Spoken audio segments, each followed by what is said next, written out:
So today's lecture will be delivered by Dr. Kiran Hiremath. So I hand over this session to Dr. Kiran.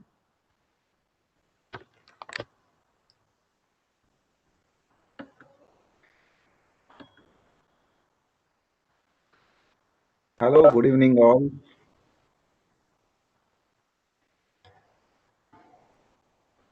So is slide window visible? Yes, Kiranji, it's visible. Right. Okay. Okay.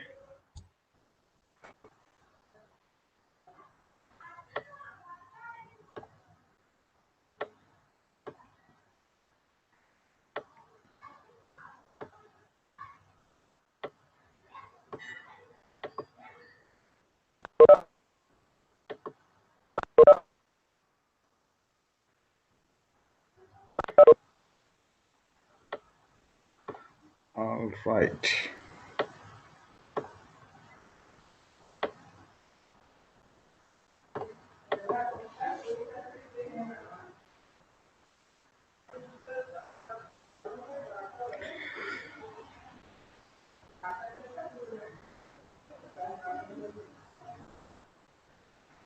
Right then.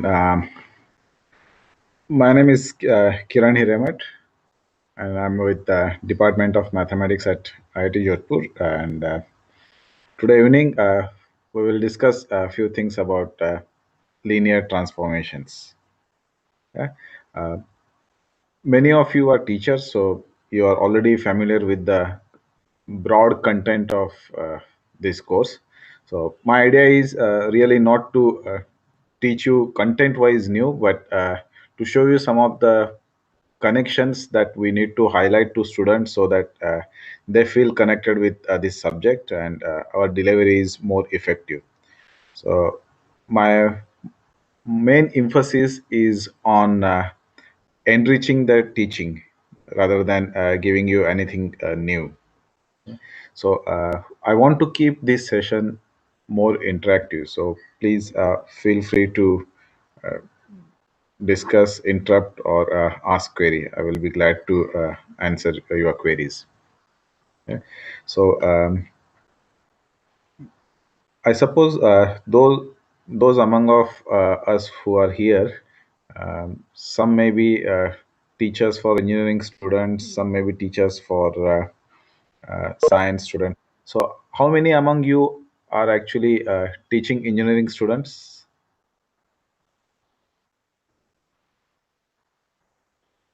Can you type it in the chat window? How many of you are teaching to engineering students and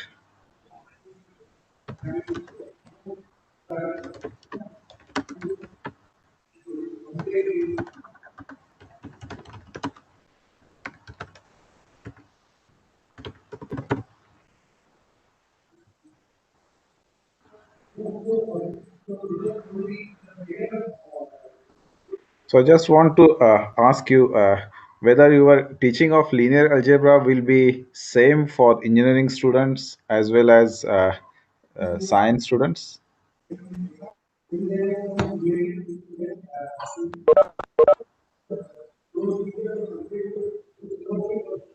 Feel free to switch on your mic and give your thoughts.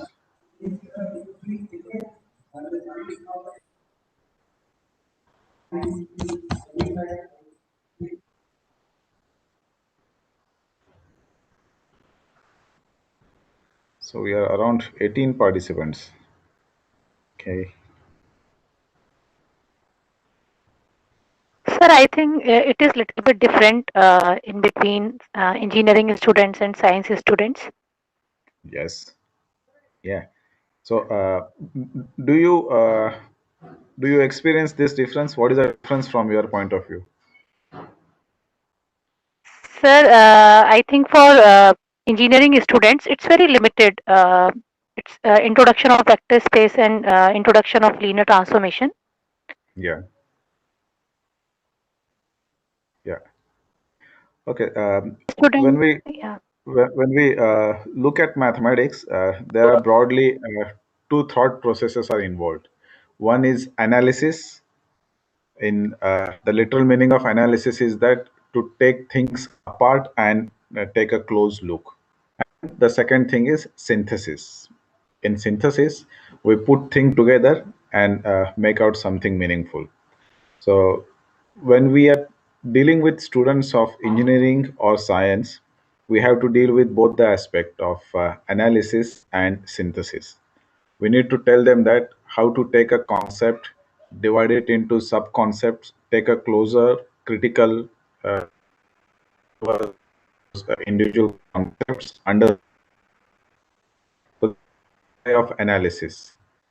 And once you have understood bits and pieces in great detail, start the process of synthesis. Right? And in both the process involve asking questions. And asking right kind of questions are very important.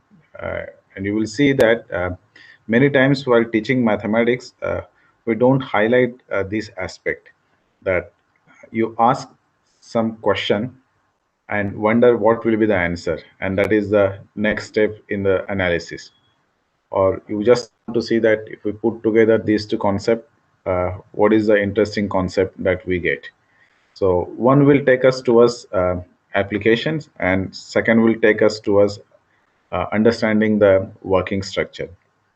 So in today's discussion, I want to use linear transformation as a tool to show you that how can we create more interest among students while we are teaching this subject, and rather than just following the style of definition, theorem, proofs, and application, how we can challenge their minds, ask help them to ask critical question, and in turn see the linkages between the different concepts.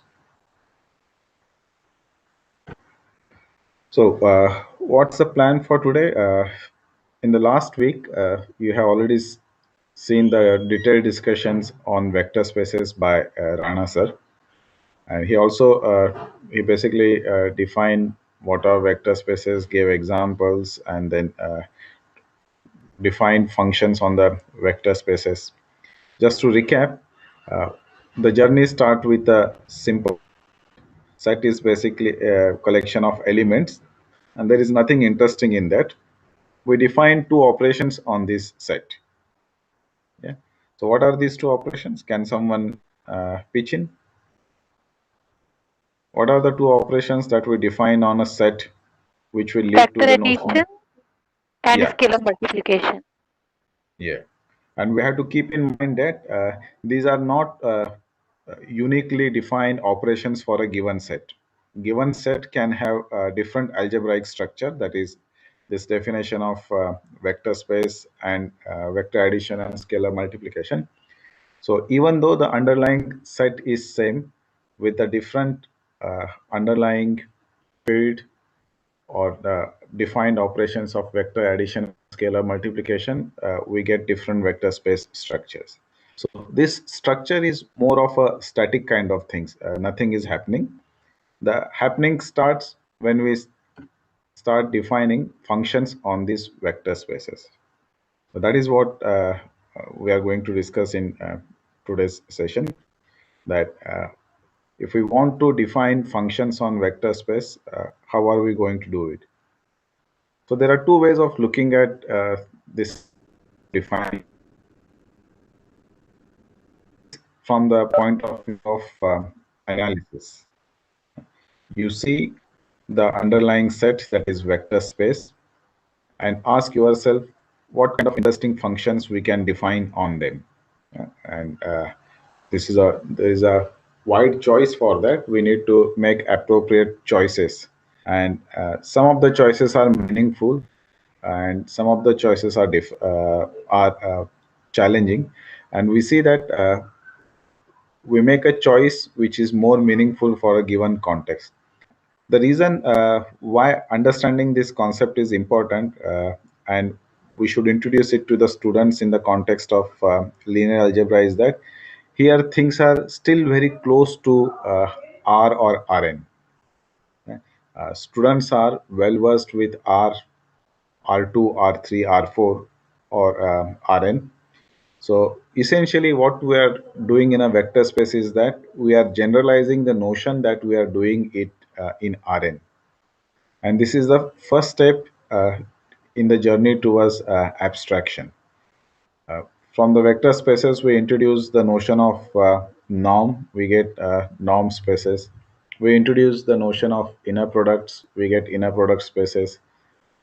Once we start defining, when once we introduce the concept of completeness, introduce the concept of convergence, then we can define additional notions like Banach spaces, Hilbert spaces. So this is really the fertile breeding ground where we are telling student that how things are done in mathematics or in a mathematical framework. So here is the broad picture. You have two vector spaces V and W, and let T be some function defined from V to W. And the broad notion of function is that function is basically a well-defined rule which takes element of V and then maps it to a specific element in a vector space W. We say V as its domain and W as its range. So let us define this concept precisely as we go further. So essentially what it's doing, it is taking elements of V and mapping to some elements in W. And in order to make sense, we have to make sure that one element in V is mapped to only one element in W. So this is the point where we should ask student that do we have any flexibilities here? Is it possible that one element of V can map to two different elements in W? And what is the answer? Answer is yes. It is possible to define, it's possible to map one element of V to more than one elements in W. But what is the difficulty in that case?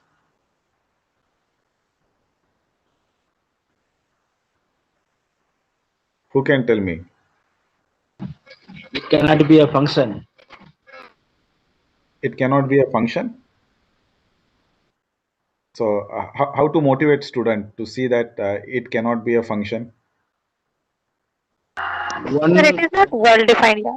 have two images. One element cannot have two images. Yeah, but this we have to convince student that it can have two images, but then it's a problematic setting.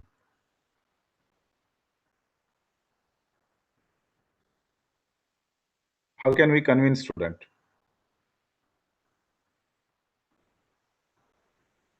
You see that I'm asking question and indirectly giving invitation to introduce some additional concept, mathematical concept. So what will happen if one element is mapped to more than one element in W? We miss something. What is that we are missing?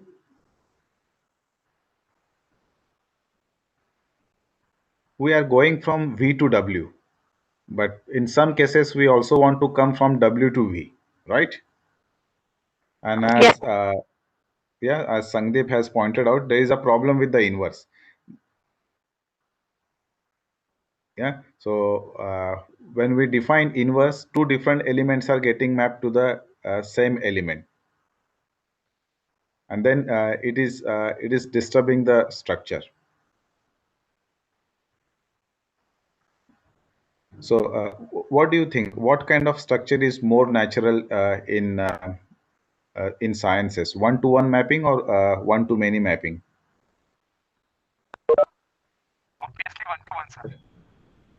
Obviously one-to-one. Yeah. So we think that one-to-many is not a good choice, right? Yes. Yeah. Okay.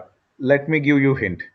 Suppose we are talking about analytic functions of complex analytic theory. Then you know that at some point we were told that we cannot define logarithm of a negative number.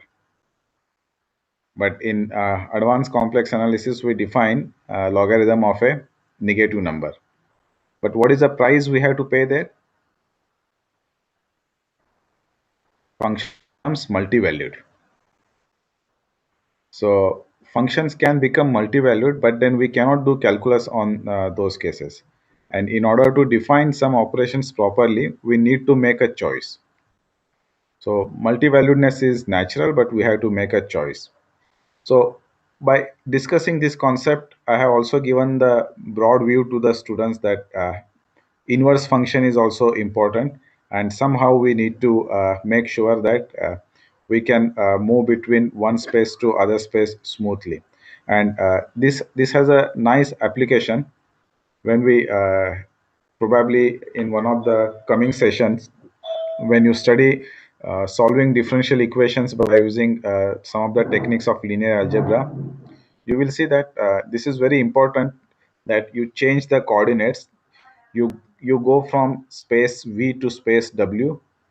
In space w, things are very nice. You perform some operations there, you get the answer, and then you find the inverse transformation and come to space v, where you find the original solution. So this concept is very important. That is the reason that we want this mapping should be one-to-one. So what is the situation here? We take element v1 and v2 of vector space v.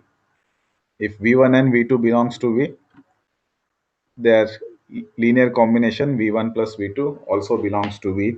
Yeah, this is the basic property of vector space. Now let us say w1 is the image of v1 under the action of t, and w2 is the image of v2 under the action t, and this mapping is well defined. Then what can we say about if we have given this information, what can we say? Who can tell me? If this is the information given, t of v1 is w1, t of v2 is w2, then what are the various interesting possibilities are there?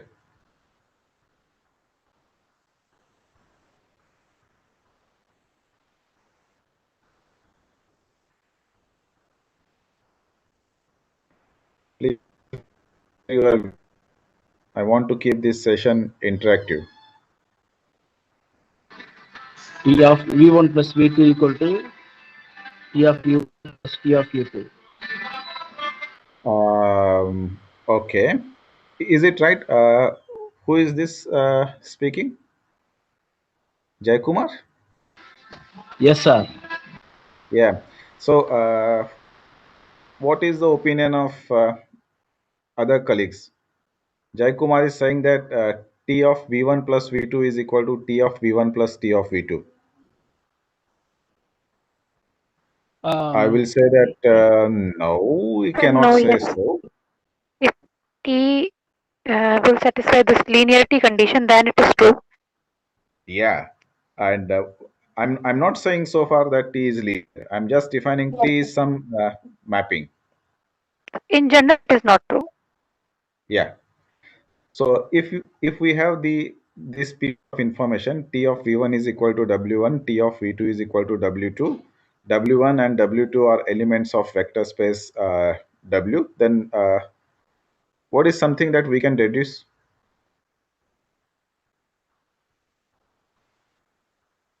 You know, in one of the stories of Sherlock Holmes, you know the detective story of Sherlock Holmes. Watson is amazed by Sherlock Holmes' ability to deduce so much information by mere observation, and he asks him that, how can you do that? Then Holmes asked him, uh, Watson, you have been coming to my place so many times. Say, yes. And you take stairs. Yes. Then he asked, do you know how many stairs are there? And Watson says, no, I have not counted. And then Holmes says that, now this is the difference, that you see the stairs, but you don't observe them. Yeah. Information is there, you are seeing at it, but you are not observing it. Observing it means you are also looking at underlying logical structure. So if I tell you that W1 We and can W2 are elements of vector space W, what is the logical implication of this? say that W1 plus W2 is also. In So V, T yeah? of V1 plus. Yeah. This is the most natural thing to expect. And now comes the interesting thing. Okay, I'm adding V1 and V2 in V. I'm adding W1 and W2 in W, but there is no connection between these two operations. And I want to define a function which basically sets the relationship between these two things. I want some logical structure should be there which connects the combination operation in V with linear combination operation in W. So our specific interest is in those functions between vector spaces which preserve the additive structure of linear combination. Lots of choices to define these functions, but we are making a very special choice. A choice of studying those functions which preserve this additive structure. Yeah. So what that means, now let us put a specific interest in mathematical term. So T of V is nothing but T of V1 plus V2, right? And I want to study those functions such that for which T of V1 plus V2 is T of V1 plus T of V2. Okay, that is also possible, but I want it should be W. So here basically what is happening that I am putting all the strings together, tying proper knot and saying that I want to look this pattern. Yeah. So what is our expectation that image of a linear combination in domain is linear combination of images in the range. Let's read the statement for a moment and then see what the above mathematical statement is saying. That image of linear combinations in domain is equal to the linear combination of images in the range. Am I right? Yes, sir.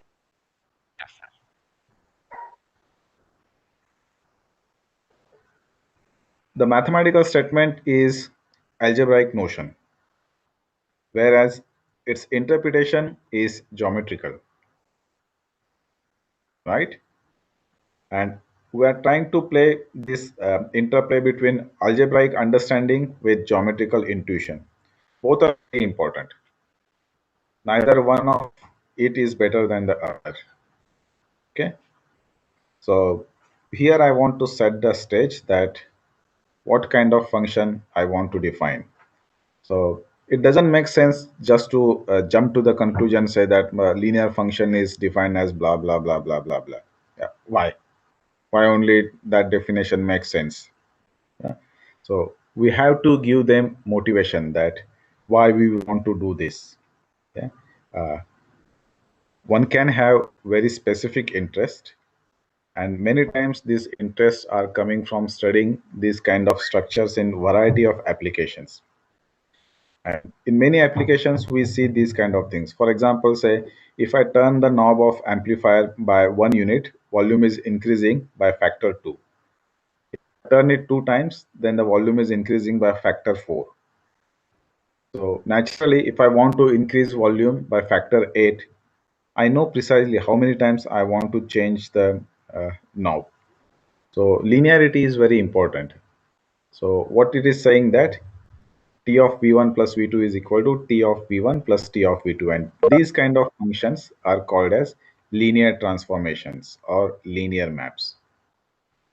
So I have to give first the broad picture and then introduce them to the formal definition that V and W be vector spaces, and mapping T V to W is called linear transformation if and only if it satisfies the property that T of U plus alpha V is equal to T of U plus alpha times T of V, where U and V are elements of V and alpha belongs to underlying set F. Now, if you look at this definition, there is something very important which is not explicitly mentioned in the definition. If we start putting all the minute details in the definition, or even the smallest of small detail in the definition, sometimes it becomes very bulky. So please look at this definition. Can you tell me what is the important thing that I'm not mentioning here and assuming it? So both V and W are vector spaces over the same field left. Excellent. Excellent. That is what. Yeah. So we have to ask such kind of questions to student to make them sensitive that vector space is not just about the set of elements and then defining these operations. The underlying field also makes very important contribution. Yeah? Recall the example that we solved in last tude session. Set of complex number is a vector space of dimension 1 or 2. What is the answer? 1, 2, both, I don't mind. What is the correct option? If With it's over respect R, to then answer is 2. And if it's Mhm. over C, answer is 1. Yeah. So it can be 1 or 2 depending on what is the underlying scalar field that you are considering. Yeah. So we have to highlight these kind of things. Then only students will see that, okay, underlying this set of scalars, scalar field is also important because eventually that will affect the dimensions. And this is very important, that how compactly we can store the information. And then some specific terminology. When the vector space V is same as vector space W, then we call it as linear operators. And linear operators are also very important. And then we collect all the linear maps from V to W. Let us denote this set as L of VW. Okay. So now for student, this statement looks very trivial. Okay. You just collect all the elements. Now, given this statement, what is the interesting question that you can ask?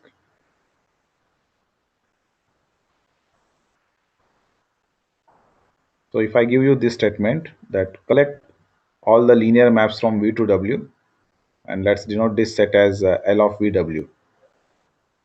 So till now, this is a set. So which algebraic structure this set has? Exactly. Yeah. You see that this is how we started our journey about vector space. We have a lifeless set, and by defining operations, we introduce some spice into it, and then we are going on the higher level. Now, the same kind of thing we are trying to do with these linear maps. You can also ask deeper questions. Yeah. For example, if I collect this set, yeah. So what are the relevant questions that I need to ask about this set?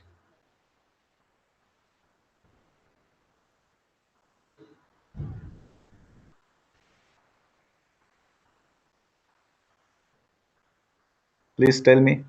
If I have this structure, this set, one thing is that can we introduce some algebraic structure to make it a vector space? What are the other questions that we can ask?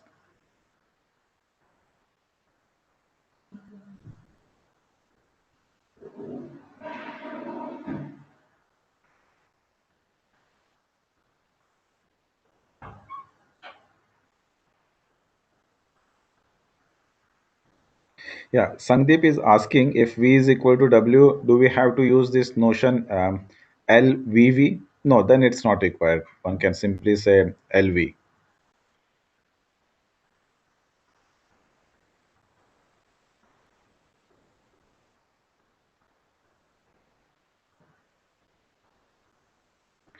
See, asking these questions will highlight some of the uncleared aspects in the understanding.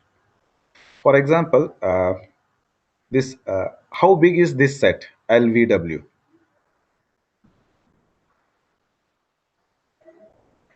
If it is a vector space, what can we say about the underlying field? Excellent question from Ushaji. So, what is the if we want to define vector space, if we want to make a vector space out of this, what are the choices available for us to define the field?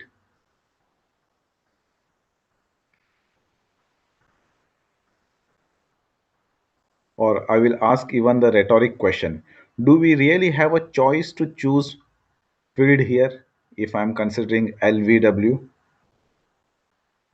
No, sir. I think the same underlying field on which V and W are vector spaces. Yeah, actually we don't have choice. We have to stick with the same field which is there. Okay, coming back to this question. How big is this set? How big is this space?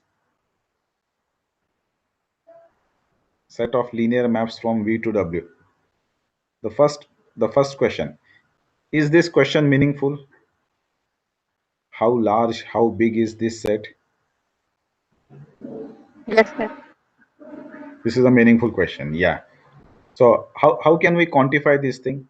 What is that notion available to us to quantify the largeness of a vector space?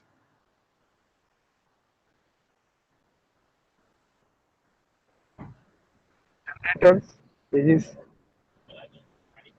Basis, Dimension. dimension. Yeah, a single number, that is dimension. So by looking at the dimension, we can say that how large is this set. And why this number is very important, because later on we can actually study the embedding of one space into other space, yes, subspace structure. This is very important. Yeah.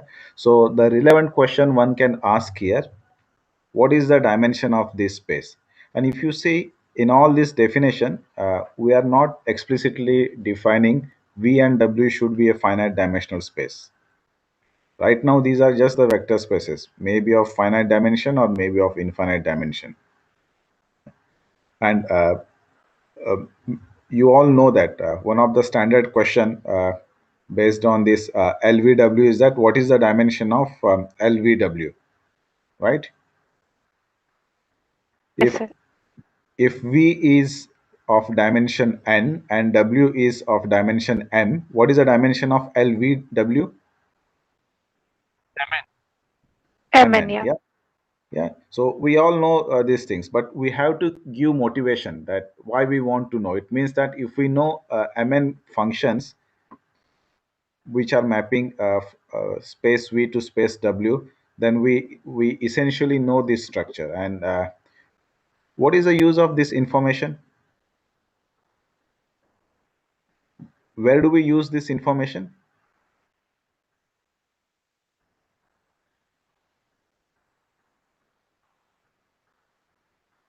Okay, we'll keep this question pending. So let's come to this set. Uh, now, in order to fix the ideas, now let us discuss some examples of this. So one of the classic examples is matrices. Let A be a m cross n matrix and define the mapping T from Rn to Rm.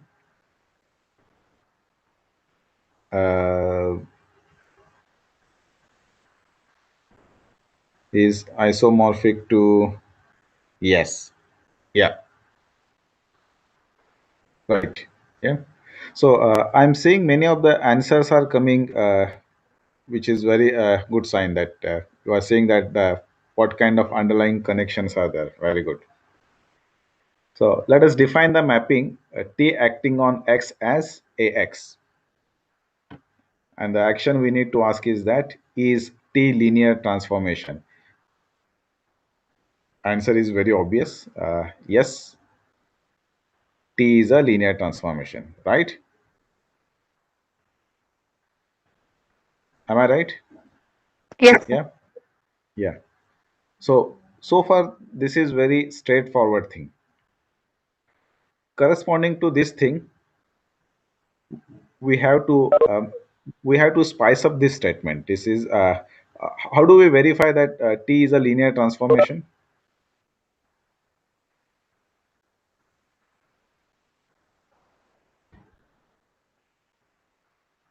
Who can tell me?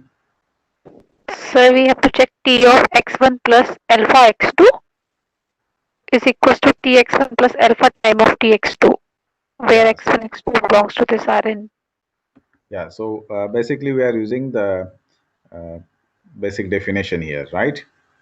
Yes, sir. Yeah. So later on, we will study.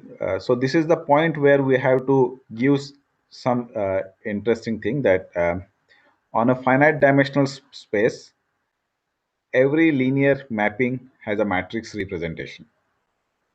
Right. This is one of the very cornerstone results of study of finite dimensional vector spaces. That every linear operator on a finite dimensional vector space has a matrix representation. So is the converse of this statement true?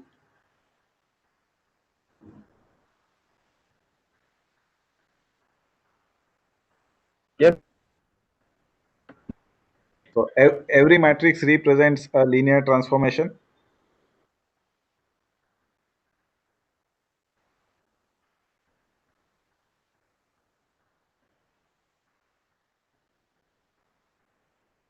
Yes, sir.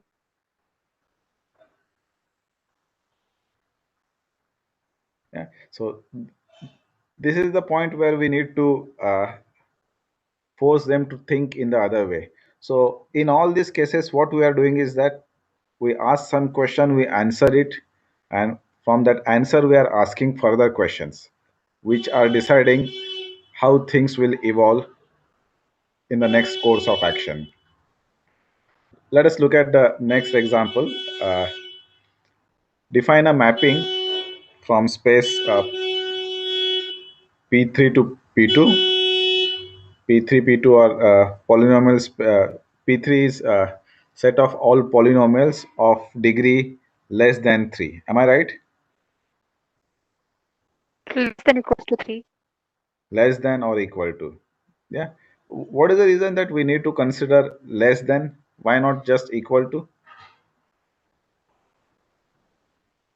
So then it's not a vector space. Then it is not a vector space. Yeah. So this very important concept that we need to remind to students that uh, the same set can be a vector space or not a vector space depending on slight change in the definition. Yeah.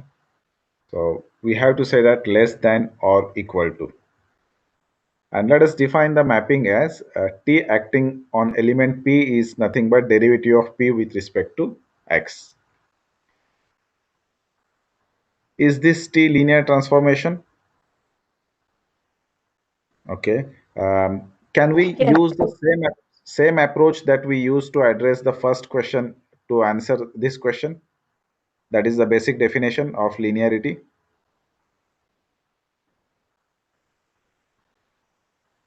Yes, sir. Yeah. Any other way of answering this question?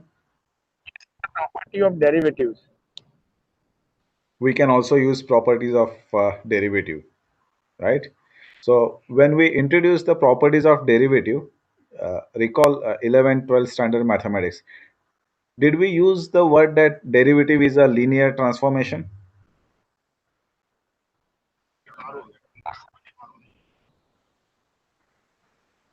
Not Did we linear use the word? transformation there. We use the property of differentiation Yeah. Yeah. there. So what is important is that we are already dealing with this linear transformation, but the only thing is that we are not looking at them from the point of view of linear transformation. And suddenly here from the analysis, we are taking the view of synthesis. It means that I have studied lots of operations which shows this kind of property. And actually, all these operations are the concrete manifestation of abstract concept of linear mapping, linear transformation. Yeah. So if you take the viewpoint of linear transformation, then taking derivative, integration, the operation may be different, but their mathematical structure, as far as action of an operation on the element is concerned, it's the same linear transformation, nothing new.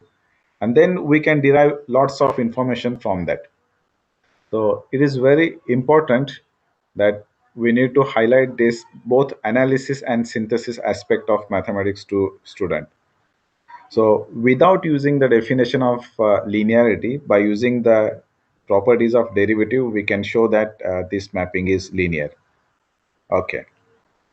So am I going to, now I'm going to discuss the third example. Any guess what kind of example it will be?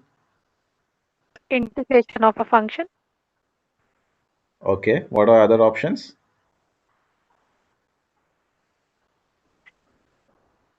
Any guess what is the next example I'm going to discuss?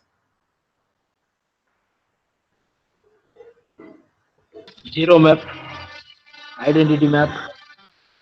Okay.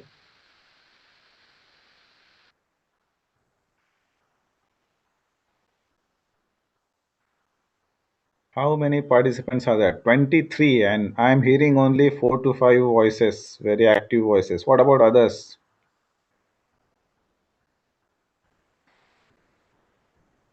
Ranjit ji, are you there?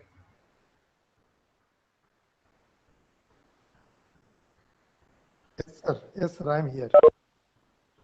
Yeah. So please tell me, can you guess what is the next example I'm going to study? It's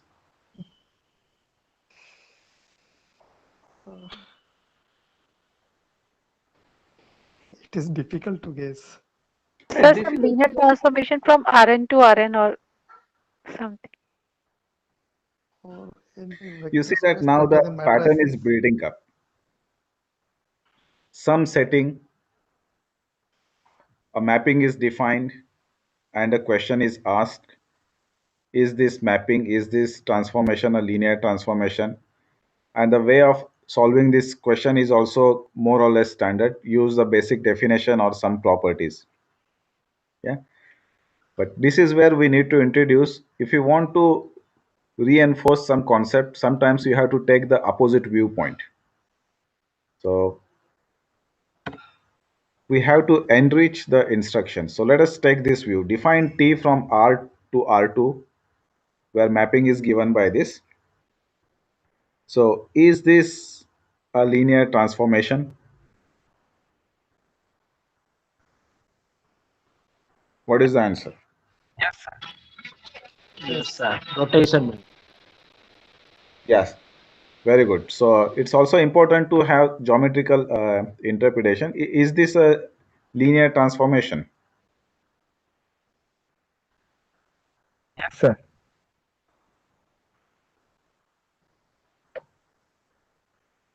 How do we verify if it is a linear transformation? It's a rotation by an angle theta. Yeah. Anti-clockwise rotation by an angle theta.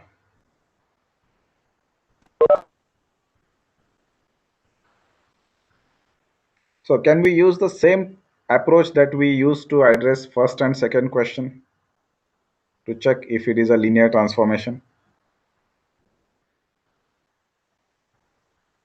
That is T of T of T of 0. T of theta 1 plus alpha times theta 2, is it equal to T of theta 1 plus alpha times T of theta 2? No, sir.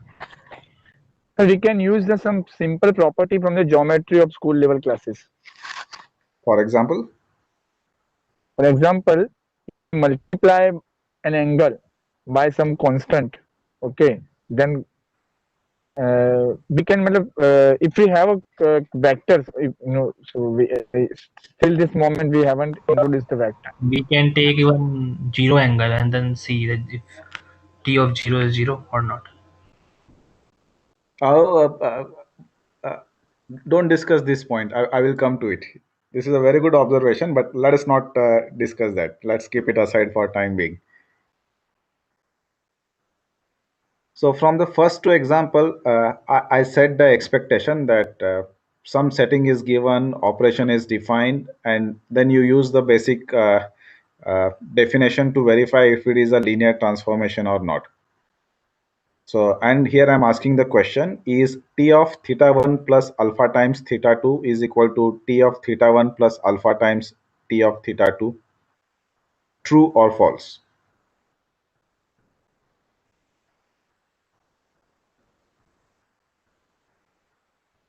How to verify? It is not true. Take a paper and pencil. Replace theta by theta 1 plus alpha times theta 2.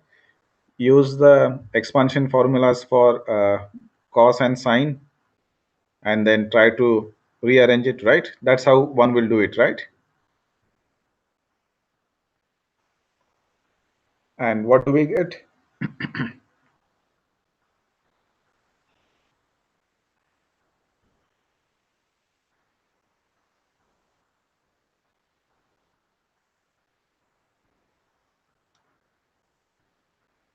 Why there is so silence?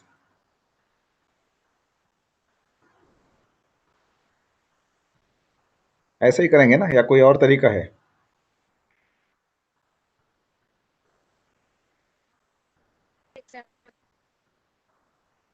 We may take counter example. Yeah, this is a counter example. But am I right? This is the way to verify it.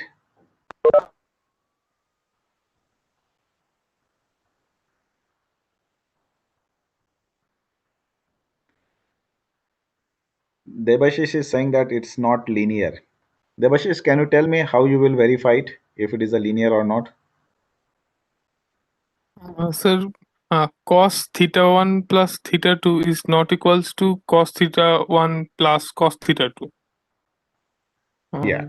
So this will not happen. Essentially you are using the basic definition and then properties of trigonometric functions. Yes. Yeah. So so here is the example that not all transformations are linear transformations. Yeah. In fact, we are calling it as a rotation transformation. So it cannot be linear. Yeah, linear means it is going in a specific line, and here it's a rotation. So there is another important learning objective of introducing this example. Yeah.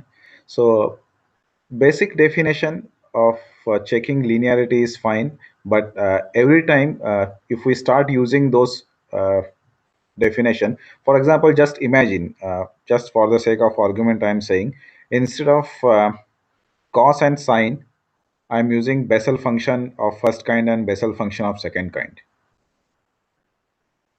Now, unless you don't know the properties of those function, it's very difficult to see that whether we can use the basic definition or not.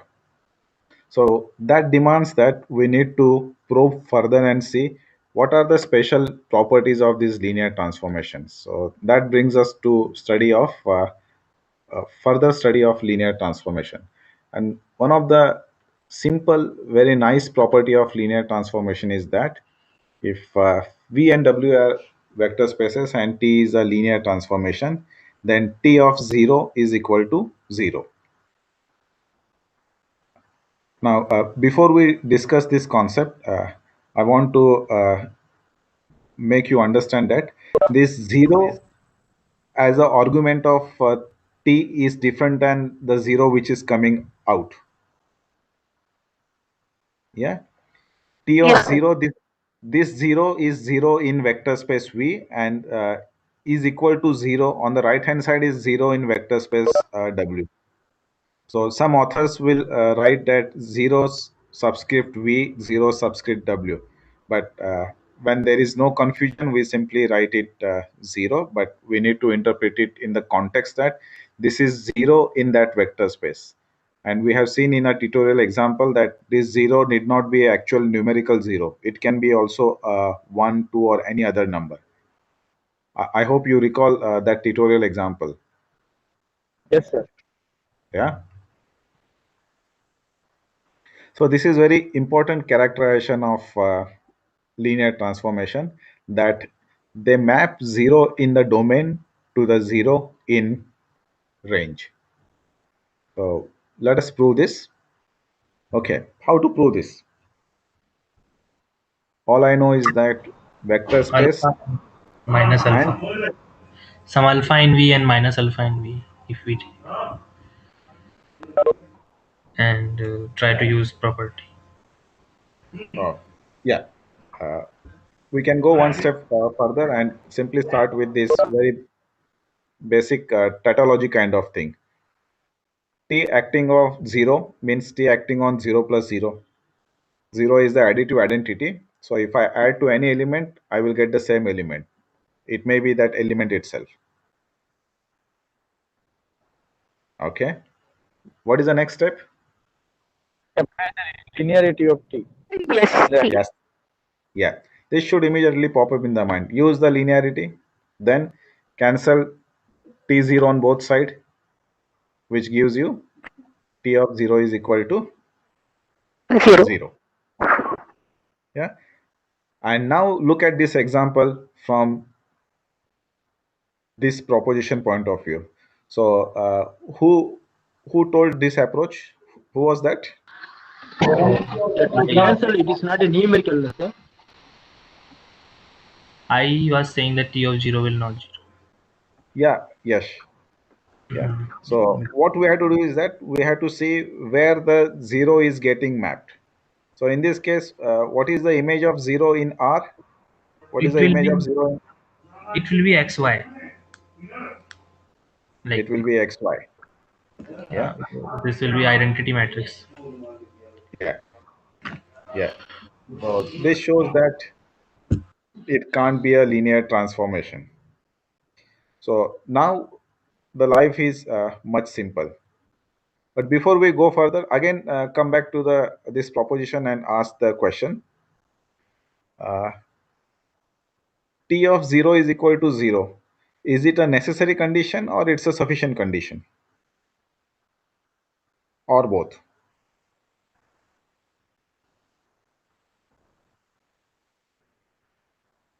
It's just a necessary condition.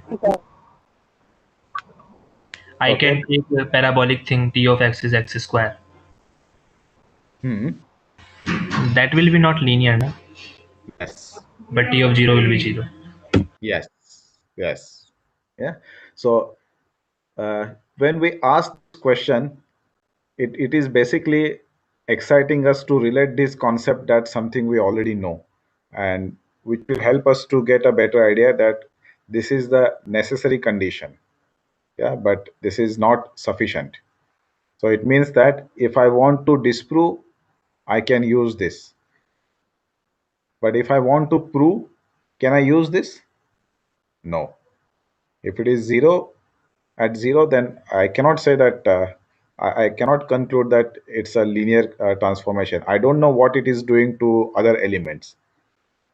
And the classic example is T of x is equal to x square. Right. So let us come back to this new structure that we generated from the given piece of information. What is given?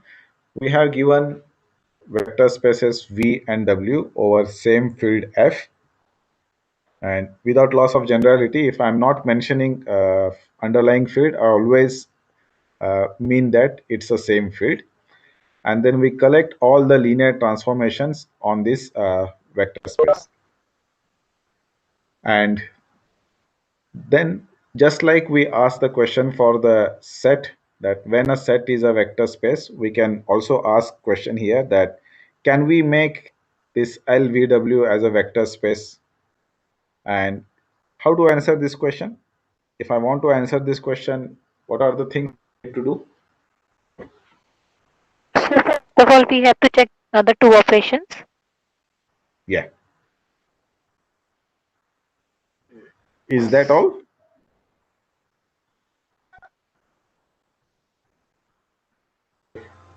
Like if T1 is a linear transformation, T2 is then T1 plus T2 first of all should be a linear transformation. Yes, that is the first operation, the addition of any two linear transformation we have to check. Yeah. And then the scalar multiplication when we multiply a scalar with a linear transformation. So Mm-hmm. it will again a linear transformation. Mm-hmm. And then the rest of the operations. Rest of the like properties like Sure. if zero is there, additive inverse is there. Yeah.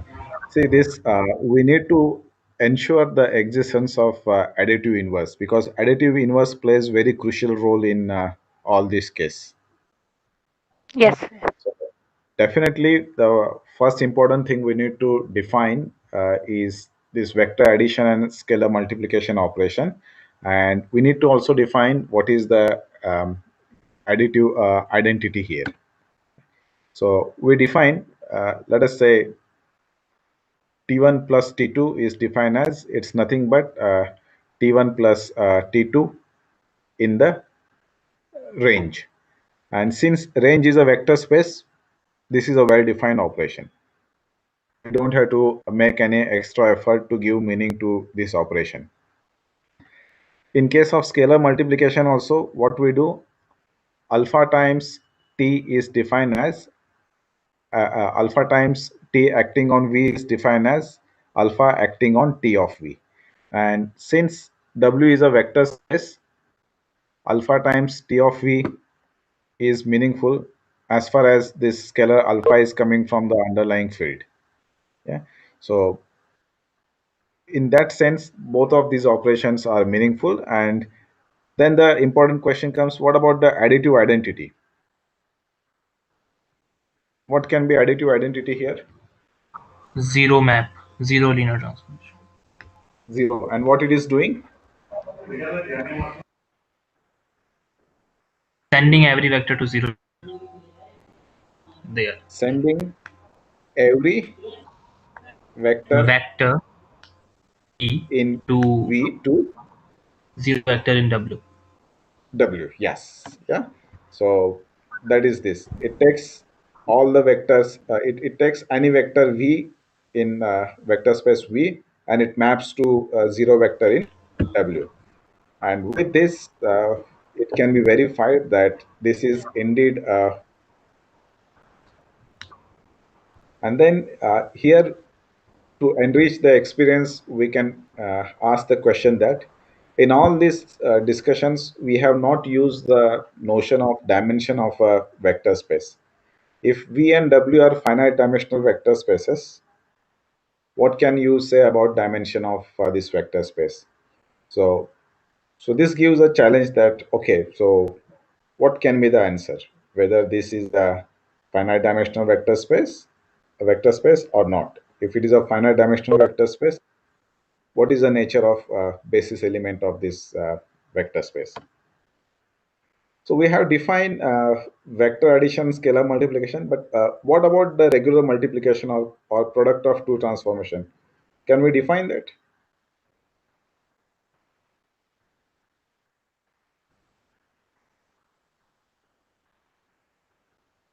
We can Can use we composition. define multiplication? We Yes. can define Very good. composition of any two maps. Yes. Yes. If the ranges and domains are properly defined, then we can actually define the composition. Yeah. And we can show that this composition is associative, distributive, and you see if you look all these operations, it seems it's almost going in the direction of Ring. ring. Yeah. So it Yes. just like a numbers, we can add them, we can multiply them, we can multiply one number by other number. Everything is happening. Yeah. So this is what is the algebraic structure we are talking. Yeah. So this is the this is what is at the heart of linear algebra. We want to explore this. So it is, when you look at this vector space, it is reminding us a lot of familiar properties of numbers that we know. So naturally, a question comes whether all the properties which are satisfied by real numbers or a complex number are satisfied by elements of this vector. What is a guess?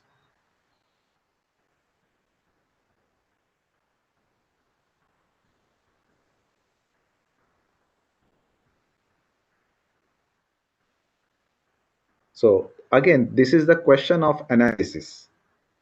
Properties of a real number being a ring must be satisfied over here, but property being a field, that may or may not be. Okay, any specific case you are referring to? So this is the invitation to look at thing that we know in a critical point of view. That is what is analysis.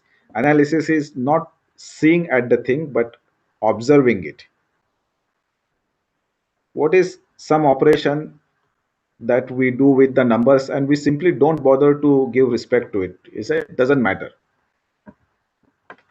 It's the same thing. You do this way or you do that way, the same answer. I'm giving you hint indirectly.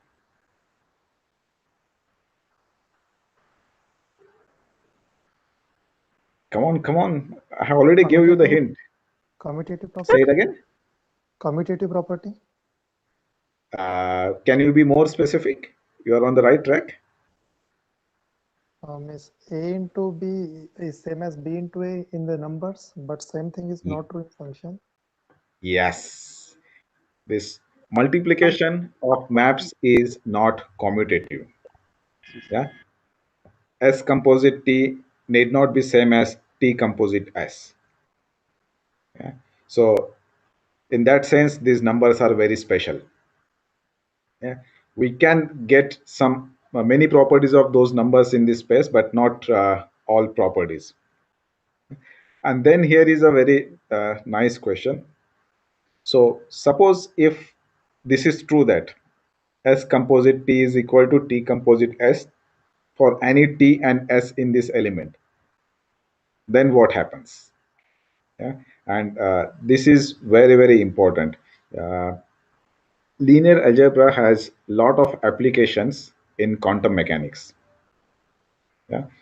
Quantum mechanics has two kind of formulations. One by using Schrodinger equation, which is very difficult to understand for physicists because it requires some. Then in quantum Yeah. mechanics, we have this simultaneous diagonalization thing, which we Yeah. like when There is a. operators There commute. is a. Yeah. We are referring to the version of quantum mechanics which is called as a matrix version of quantum mechanics, where operations are basically the result of measurements defined. And for example, first you measure the velocity and then you measure the first you measure the momentum and then you measure the position, or you do the other way. Will you get the same result or not? So this commutativity is very important property, and when the operators fail to satisfy this property, there is some important implication of it. So we have to bring this thing in the context of application, that if something holds true, where it will lead. If something fails to hold true, where it will lead. Right. So if time permits, we will come to further aspects of this vector space of linear transformation from V to W. Let us come to these other things that you already know. Some of the important sets associated with linear transformations. What are these sets? Range of T and null space of T, right? We all know definitions of this range of T. Range of T is nothing but you collect all the images of elements of V, that defines the range of T. Range of T is a subset of W. Now, help me. which version of saying this is right?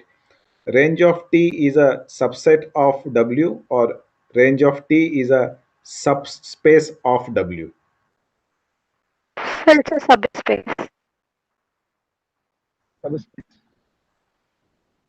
Okay, now I have not verified it, right? Most probably this subset. Yeah. So, but when we are introducing this definition, if you focus only on this definition, if only this definition is given, then what is, yeah, if only this definition is given and nothing is proved, I have to say range set. But of course, we'll go further and we will say that this set is in fact a subspace. Same case with the null set of T. The other name for it is that kernel. So it is set of all elements of V which are mapped to 0 in W. So these are the important, some of the important sets associated with the linear transformation.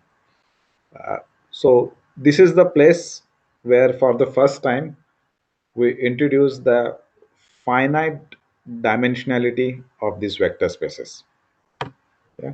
If V is a finite dimensional, then we define the dimensions of this range of T and null space of T.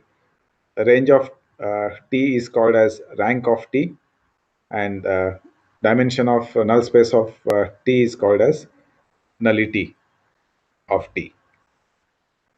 And from here, we go one step further and ask the question, are these just sets, or they also have some algebraic structure with them?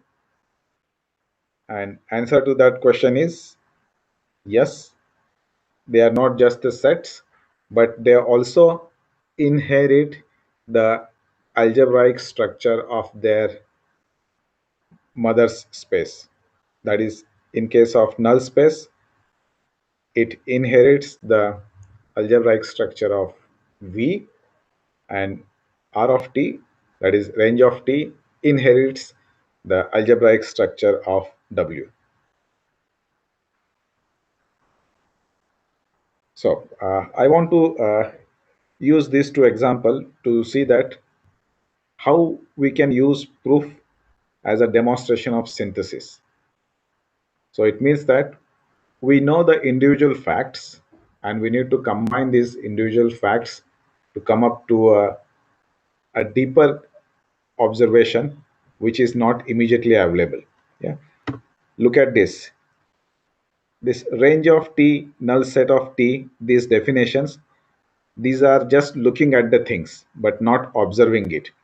But when you observe it, you will say that these are not sets but these are subspaces. Let's think about null space of T. So the first natural question we need to ask that, are we talking about some meaningful sets or not? Is this set empty or non-empty? So what is your take? Is null space empty or non-empty? Non-empty, zero exists. Non-empty. Zero is that? How can you say so? T is a linear map. Say it again. T is a linear map, so T Yes. of 0 is 0. Yes. Yeah. We know that at the heart of linear transformation that it maps zero element to zero element. Yeah.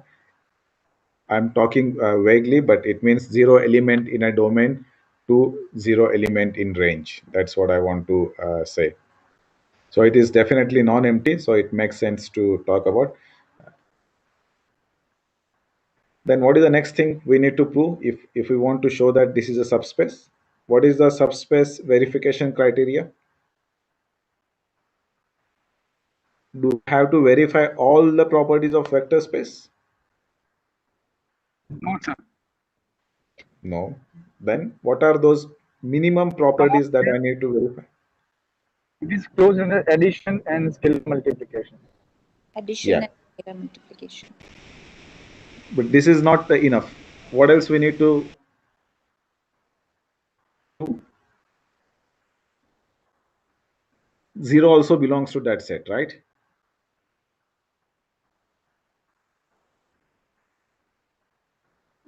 Do you agree with me?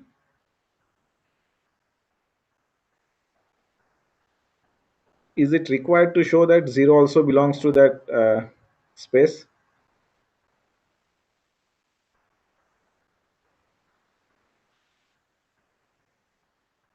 Yes, yes, sir. Otherwise, it will not be a vector space. Yeah. So we need to verify two things. The first thing, whether the 0 element belongs to that set or not. And the second thing is the set closed under scalar multiplication and vector addition defined on the mother subspace, mother space. That will give the proof of this. So I'm quite sure that you already know how to prove this. But what is important too is that these two statements are opportunity to synthesize the pieces of information that we know. Yeah, we know the individual facts, but we need to combine them. In the same way, what are the things we need to check if we want to show that range of T is a subspace of W?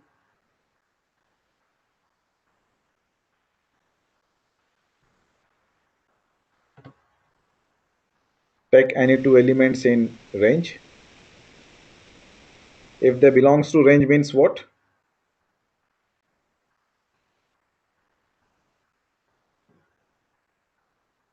What is the inference you can draw from this statement? W1 and W2 belongs to range of T. Means what? W1 and W2 are images of some vectors in the domain. Yes.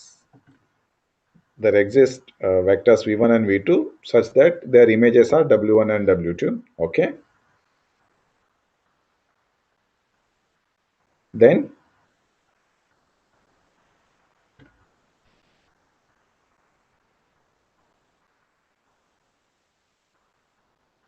if I take linear combination of W1 and W2 in W, the question is the vector in the domain whose image is this linear combination? That is the linear combination of, we need to verify that this linear combination W1 and W2, does it also belongs to range of T? Yes, sir. And There will be the linearity of T. yeah. So in this case, we transfer all the operations on V. Yeah, we do the operations on V and then see what is happening in range of T, and then we can prove this. And this thing gives us the another important theorem, nullity theorem. Yeah. So what is this is the theorem of speciality of finite dimensional vector space, which is saying that if V and W are finite dimensional vector spaces, T is the linear transformation between them, then rank of T plus nullity of T is equal to dimension of V. Or if we define in terms of the spaces, it means dimension of range of T plus dimension of null space of T is equal to dimension of V. Okay. So I know that you all know the proof of these things. Do you carry out this proof when you teach linear algebra in your classes?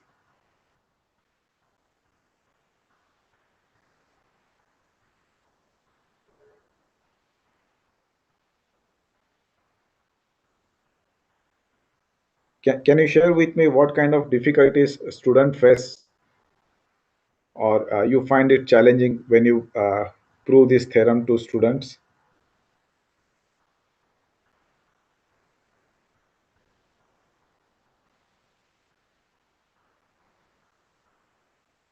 Remember, this is teachers enrichment workshop.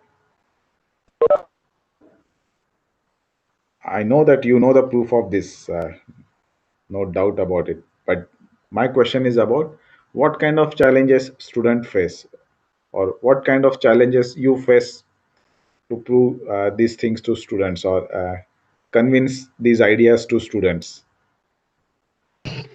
Take example, they can understand easily. Yeah, definitely.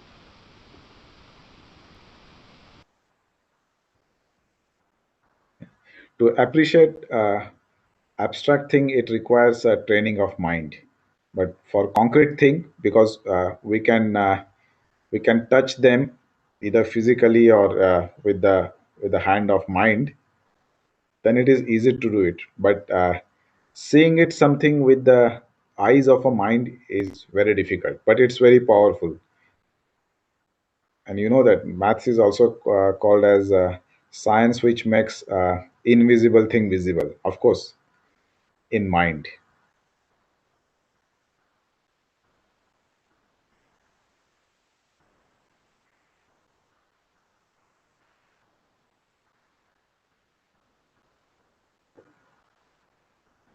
What kind of challenges student face when we prove this? It's again like that. They know all the essential ingredients. It's just like mixing those ingredients in a proper way and argue with them. And if you want to enrich the teaching learning experiences, we need to bring forward those underlying things so that they can appreciate that all the facts that we have learned in analysis. When we do analysis, we are taking things away from its application and looking it in isolation. It's like a surgeon operating on a patient in ICU, where everything is extremely high. But once the patient gets well, he goes the outside world. He is experiencing lots of perturbations, but still his body accepts, works, and opposes those perturbations. The same kind of thing here. How to visualize So let me show you that. Yeah, how to visualize these concepts. The students cannot relate to it so easily, as you said that it is very abstract. So the picture, they yeah, cannot take the picture inside their mind when we are teaching. yeah, yeah. And they need to also learn some, as they called as tricks of trades. So what are these tricks of trades? The first thing is that divide the problem into simpler problem. Solve those simpler problem, and then go to the next level of the problem. Yeah. And what is important is that when solving problem is a kind of art, you need to assume something so that things will be streamlined. So let me demonstrate this broad idea with the proof of this theorem. I know that you know the proof. My purpose is not to give the proof of this statement to you, but to tell you that how to prove this, how to entice or direct the minds of students so that they will go towards proof. Yeah. So one way of proving thing is that you eliminate all those illogical consequences, and then what remains is the logical one, and that will prove the thing. But for that, we need to do the proper setup. Okay, so let's look at the. So what is the setup? It's not a part of given statement, but we have to start the constructions that. It's given that V is a finite dimensional vector space. Let's call let n be the dimension of this vector space, and now define the null space and the rent space of T, which is involved in this theorem. So null space is set of all elements of V which are mapped to 0 under the action of T, and range is basically collection of all the images of elements of V. Now, look at the statement, dimension of V that I'm assuming n. So let me also assume dimension of null space of T, that is K. So if I tell that null space of T is K dimensional, what is the conclusion of this? Or what can I construct from this? If null space of T is equal to K means what?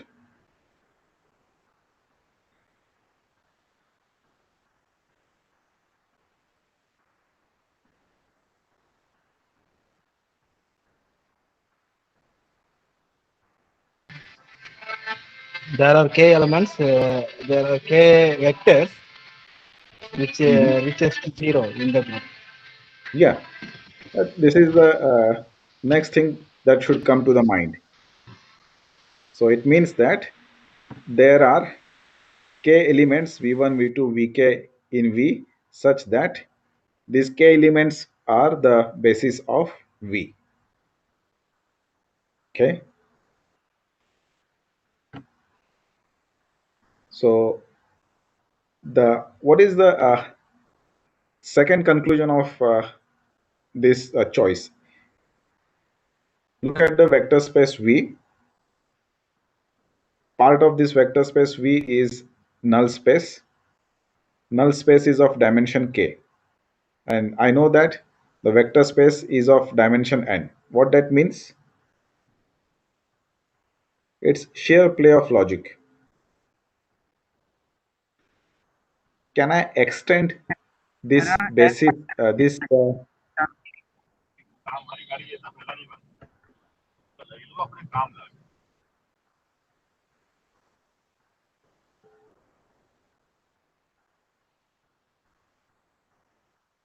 yeah. So Sindhu is saying that it means that n minus k have a zero image.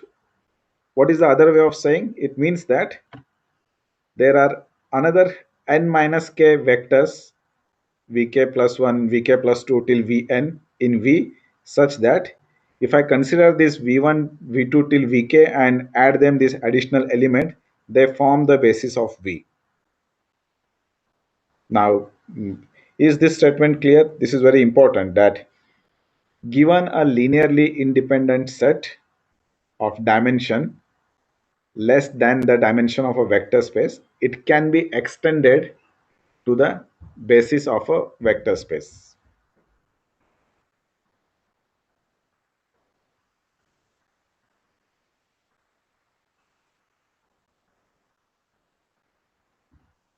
So do you agree with me? Why this should be possible? I don't agree. It's not possible to have add some more elements to it to make it the basis of V. Can I say so?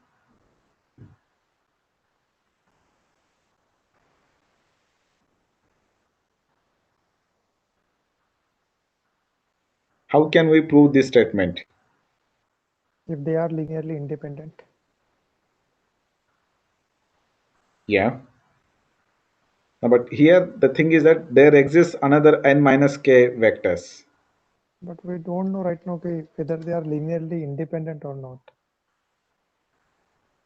No. This statement is saying that there exists another n minus k vectors in V such that these new n minus k vectors with these earlier k vectors, they form the basis of V. So it means they are linearly independent. Linearly, okay. And this is just because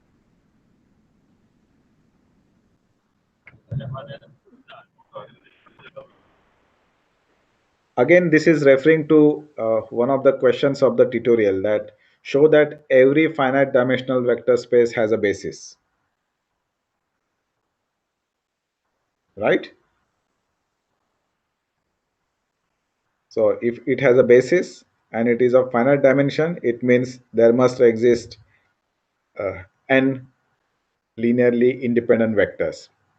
If I know k out of that, I can search rest of n minus k and make it complete. How to do that? Well, it can be a daunting task, no doubt. But at the level of logical reasoning, it's possible to do that. So let us remain there and then accept this. Yeah. So this proof. For doing Yes. that, we can the T map, like we have this vector and then we will have the null space. So we can even go to the quotient vector space to see our remaining basis of V. Yeah, yeah. But you see that that requires the introducing the concept of quotient space and then defining operations on that, uh, which Yeah, which can be left for the later stage, but not at this level. yes. Yeah. But this is a good point to say that okay, there is a alternative way of doing this. So, Dilpreet ji, till what time? How much time I have?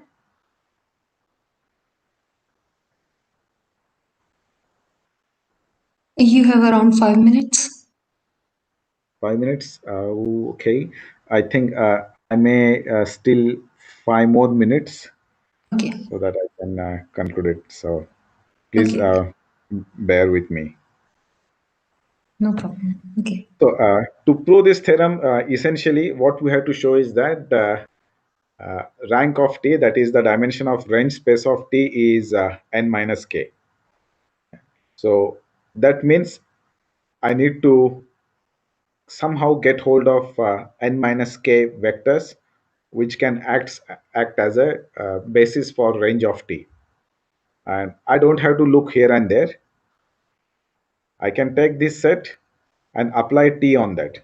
So what is happening if I apply T on these elements V1, V2 till Vn? What is happening to first k elements? They're gonna be 0. They are going to be they are going to be mapped to 0. Yeah. So then let us look at remaining elements T of Vk plus 1, T of Vk plus 2 till T of Vn. And then we'll show that they will act as a basis of R of T. So that's the whole argument.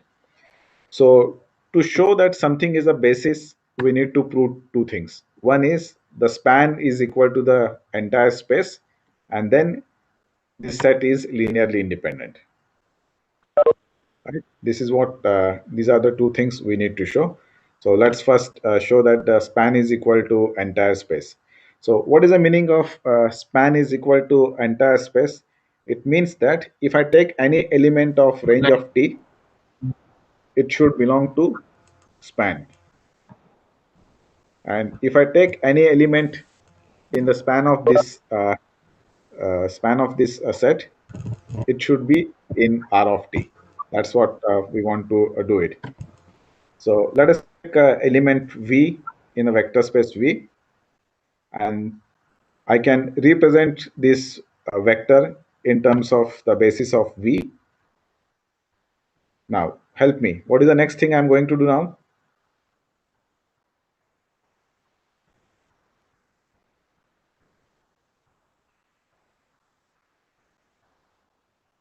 There are not many options here.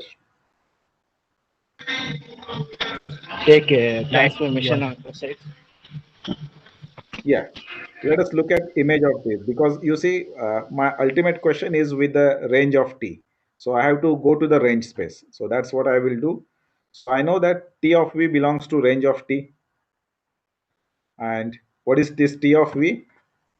I apply T on this basis representation. And then it's a familiar game. Since T is a linear map, I can take it inside summation. I can take this constant outside. Yeah.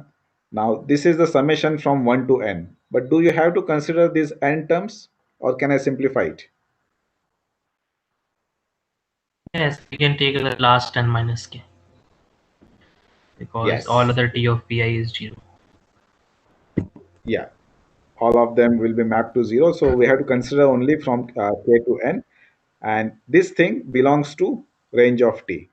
Now you see that what I'm saying, that if I start with T of V in range of T, I'm getting its representation in terms of all these n minus k elements. And if I start with this and add 0, I can go back and I will see that it belongs to range of t. So what essentially we are saying that every vector in range space can be expressed as linear combination of these vectors. So we can say very well that span of these vectors is equal to range of t. But to qualify as a basis, we need to also show that they are linearly independent. So again, we fall back to the basic definition.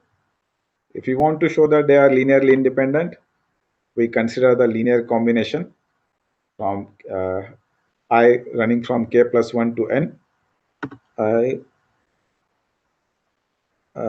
Excuse me, here is typo here. It should be k plus 1, right? Yes. First k elements are mapped to 0, so it should be k plus 1. Yeah. So take the linear combination of this n minus k element. And we need to show that the only solution of this linear combination is a trivial solution. This is what is the basic definition. So we are playing with basic definition here. So in this case, the game is going in the reverse way. So we start with this, take constant inside, take action, take the summation inside. Yeah. And then all these things is equal to 0.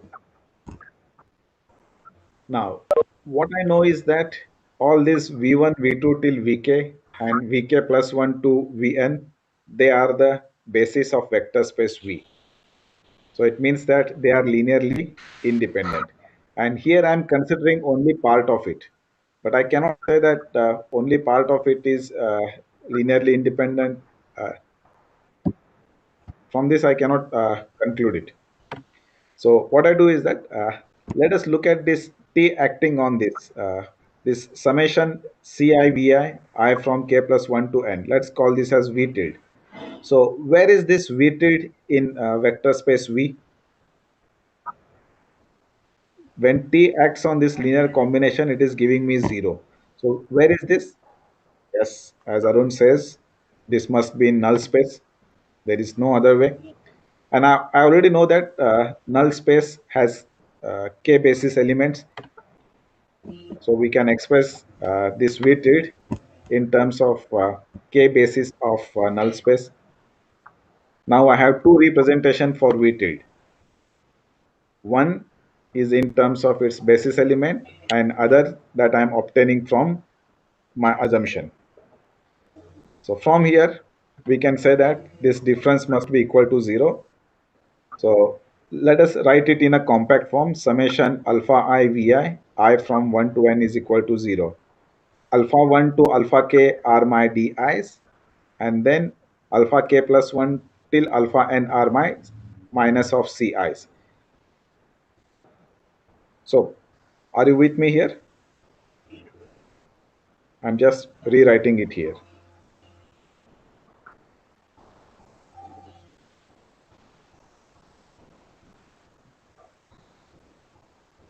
And this summation alpha I vi is a vector in V, and this summation of this is equal to 0. So if this is equal to 0 means what? All vi's are the basis of vector space V. By definition of linear combination, what it means? All alpha i's are 0. There is no other way. All alpha i's must be identically equal to 0. It means all these di's must be equal to 0. So that implies that this T of Vi are linearly independent. They span the range of T. It means they are basis of range of T. And how many of these elements are there? These are n minus 1k. And that proves the rank nullity theorem. So this theorem is a good exercise to train the mind that how to go for deductive logic and how to go for synthesis logic, where we are putting things together and trying to construct it. In one part it is deductive, and in the other part it is synthesis, and this is what we need to train the mind. So please keep in mind that many of these students will find it interesting if you tell them that if you take it as a logical challenge, then this is basically it's a mind game, that how we are putting things together to deduce something, or from the given thing how we are extracting the important piece of information. So some of the things of this linear operator and the corresponding matrix representation that I discuss in tomorrow's session on eigenvalues and eigenproblem. Okay, so thank you all. Let me stop here. If you have any queries or questions, please feel free to ask me on my email address. I will type my email address here.